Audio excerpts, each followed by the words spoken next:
ওগো আল্লাহ, তুমি তো আমাকে দুনিয়াতে পাঠিয়েছো, দুনিয়াতে তোমার কথা মতো চলি নাই। তুমি নামাজ পড়তে বলেছো, আমি নামাজ পড়ি নাই। তুমি রোজা রাখতে বলেছো, ওগো আল্লাহ, আমি রোজা রাখি নাই। তুমি হজ করতে বলেছো, আমি হজ করি নাই। সারা জীবন আমি নাফরমানি করেছি, অন্যায় কাজ করেছি, অপরাধ করেছি, নিজের নফসের প্রতি জুলুম করেছি। ওগো আল্লাহ, এই জন্য আমি জাহান্নামী হয়ে গেলাম। আজকে কিয়ামতের কঠিন ময়দানে তোমার কথা মতো যদি আমি তাড়াতাড়ি জাহান্নামের দিকে না যাই, না জানি কত বড় আযাব আমার উপর পতিত হয়ে যায়। এই ভয়ে গো আল্লাহ তাআলা আমি জাহান্নামের দিকে দৌড় দিয়েছিলাম। আল্লাহ তাআলা দয়ার সাগরে জুস পয়দা হয়ে যাবে, উতলানি উঠে যাবে, ফেনা উঠে যাবে। আল্লাহ তাআলা বলবেন ফেরেশতাদেরকে, ও ফেরেশতারা শোনো, আমার ওই প্রিয় বান্দা সঠিক বলেছে, যা বলেছে সত্য বলেছে।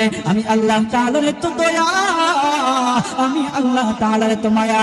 প্রথম নম্বর ব্যক্তি আমাকে ভয় করেছে, যদিও সে দুনিয়াতে ভয় করে নাই, কিন্তু কিয়ামতের মাঠে সে আমাকে ভয় করেছে, এই জন্য জাহান্নামের দিকে দৌড় দিয়ে এগিয়েছে। আর দুই নম্বর ব্যক্তি আমার রহমত থেকে নৈরাশ হয় নাই। ও ফেরেশতারা শুনো,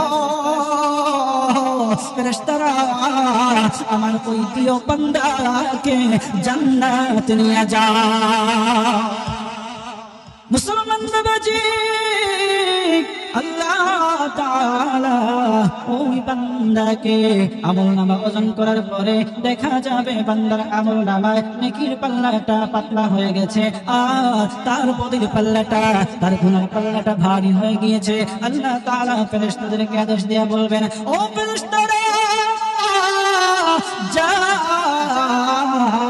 আমার বান্দাকে তোমরা জাহান্নামে নিয়ে যাও। তখন ওই বান্দা ডেকে ডেকে বলবে, ও আল্লাহ,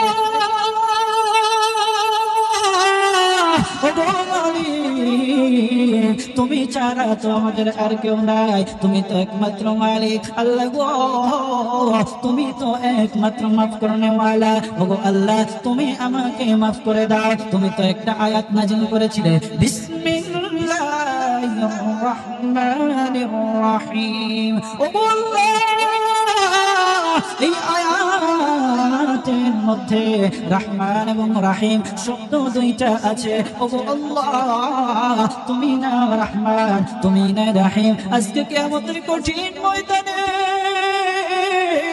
আমার মতো গুনাহগারকে যদি তুমি মাফ না করো, তাহলে কে আমাকে মাফ করবে? কোন দিন আমাকে মাফ করবা? আল্লাহ গো, তুমি এই দুইটা শব্দ কোন দিনের জন্য রেখে দিয়েছো? আল্লাহ গো, তোমার না 99 ভাগ মায়া। এখন যদি তুমি মায়া না দেখাও, তাহলে কোন দিনের জন্য সেই মায়া দেখাইবা? কোন দিনের জন্য সেই মায়া রেখে দিয়েছো?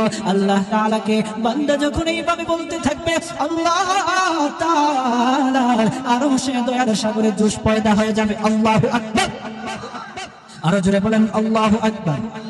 মুসলমান বাবাজি, বান্দা যখন আল্লাহ তাআলাকে এইভাবে বলবে, আল্লাহ তাআলা আরশের মধ্যে দয়ার সাগরে উতলানি উঠে যাক। আল্লাহ তাআলা বলবেন, ওরে বান্দা, তুমি যা বলেছো সত্য বলেছো, তুমি যা বলেছো ঠিক বলেছো। আর ওরে বান্দা, দেরি করবো না, দেরি করবো না। ও ফেরেশতারা শুনো, আমার বান্দা যা বলেছে সত্য বলেছে। আমার বান্দা আমার রহমত থেকে নৈরাশ হয় নাই, বহুত বড় আশা নিয়ে আমার কাছে এসে চেয়েছে। ও ফেরেশতারা শুনো, আমার বান্দার জীবনের সব গুনাহ আমি মাফ করে দিলাম। আমার বান্দাকে এই মুহূর্তে ইনতালিকু বিআবদি ইলাল জান্নাহ। ও ফেরেশতারা শুনো, আমার বান্দাকে তোমরা জান্নাতে নিয়ে যাও। আমার ভাইরা, 2 নম্বর অভিমত হলো আল্লাহর নবী মুহাম্মদুর রাসূলুল্লাহ সাল্লাল্লাহু আলাইহি ওয়াসাল্লাম বলেন, মুফাসসিরিনে কেরাম লেখেন, কিয়ামতের কঠিন ময়দানে যখন দুইজন বান্দার আমলনামা ওজন করা হবে, 1 নম্বর ব্যক্তি আল্লাহ তাআলা তার আমলনামা ওজন করবেন। দেখা যাবে তার আমলনামা নেকির পাল্লাটা পাতলা হয়ে গেছে, বদির পাল্লাটা ভারী হয়ে গেছে, পাপের যে পাল্লাটা ভারী হয়ে গেছে। 2 নম্বর ব্যক্তিকে আল্লাহ তাআলা ওজন দেবেন। দুজন ব্যক্তি জাহান্নামী বলে বিবেচিত হবে। তখন আল্লাহ তাআলা ফেরেশতাদেরকে আদেশ করবেন, ইনতালিকু বিআবদাইনি ইলাল্লাহ।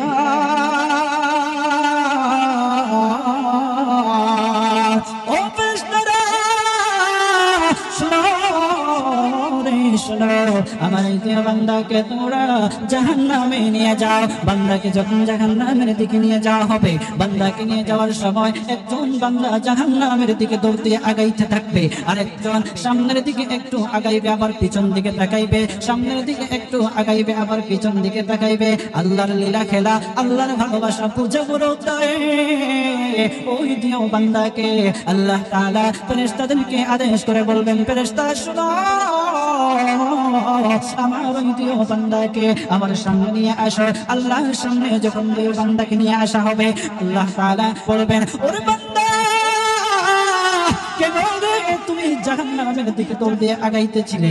আরেকজন ব্যক্তিকে বলবেন, ওরে বান্দা তুমি কেন জাহান্নামের দিকে এক পা আগাইতেছিলে আবার পিছন দিকে তাকাইতেছিলে? প্রথম নাম্বার ব্যক্তি বলবেন, ওগো